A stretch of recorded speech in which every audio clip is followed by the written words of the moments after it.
안녕하세요. 여러분께서 공유해주신 그 홍연필 변호사님 유튜브 영상 있잖아요. 그걸 보고 오늘은 좀 파고 들어볼 주제가 생겼습니다. 상속재산 파산. 이게 좀 무거운 얘기일 수 있는데 여기서 아주 현실적인 문제. 바로 소액 임차 보증금. 이게 어떻게 되는 건가 하는 문제입니다. 네, 맞습니다. 돌아가신 분이 남긴 빚이 재산보다 많을 때 상속인이 이제 상속재산 파산 신청을 하잖아요. 그때 그분이 살던 집에 소액 보증금 뭐 한 500만 원에서 2천만 원 정도 되는 그 돈. 이게 과연 빚 갚는데 먼저 쓰여야 하나 아니면 남은 가족들 주거 안정을 위해 좀 지켜줘야 하나 이 문제죠. 아, 그게 핵심 질문이군요. 그런데 이게 법에 딱 정해진 게 없다면서요? 그게 좀 이상한데요?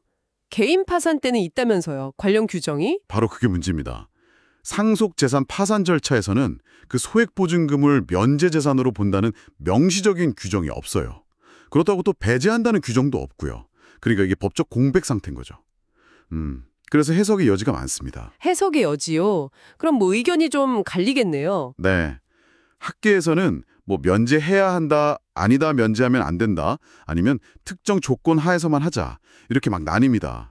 긍정설, 부정설, 제한적 긍정설 이렇게 부르는데 참고로 법원의 공식적인 지침은 예를 들어 서울중앙지법 실무 지침 같은 걸 보면 원칙적으로는 부정설에 좀 가까워요. 면제 대상이 아니라고 보는 거죠. 아, 법원은 원칙적으로는 안 된다는 쪽인데, 근데 영상에서 변호사님 경험 들어보면 실제로는 좀 다르게 처리되는 경우도 많은 것 같던데요.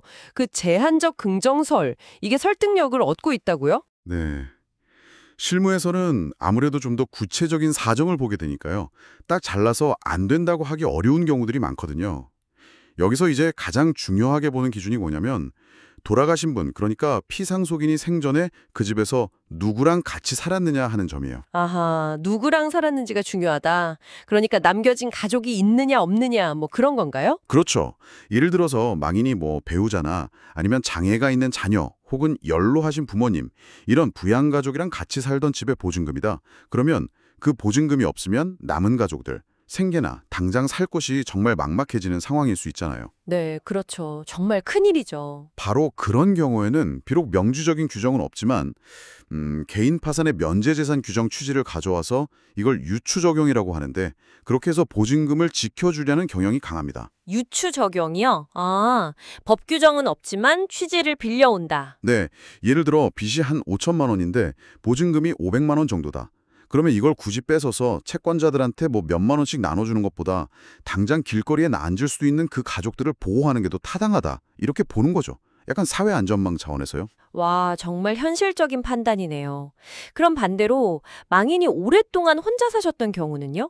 뭐랄까, 고독사 같은 경우도 있을 수 있고, 나중에 연락도 없던 자녀가 나타나서 상속재산 파산 신청하고 그럴 수도 있잖아요. 그럴 때는 좀 다릅니다. 그 보증금이 어떤 특정 상속인의 생계 유지랑 직접적인 관련이 없다고 볼 여지가 크죠. 그래서 그때는 원칙대로 갑니다.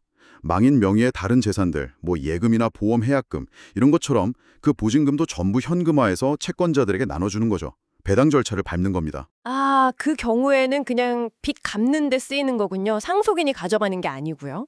그렇죠. 망인의 빚을 청산하는 데 쓰이는 재원이 되는 겁니다. 결국 그 제한적 긍정설이라는 게 단순히 법 조항만 보는 게 아니라 그 돈이 있고 없고가 남은 사람들의 삶에 진짜 어떤 영향을 주는지를 따져보는 거네요.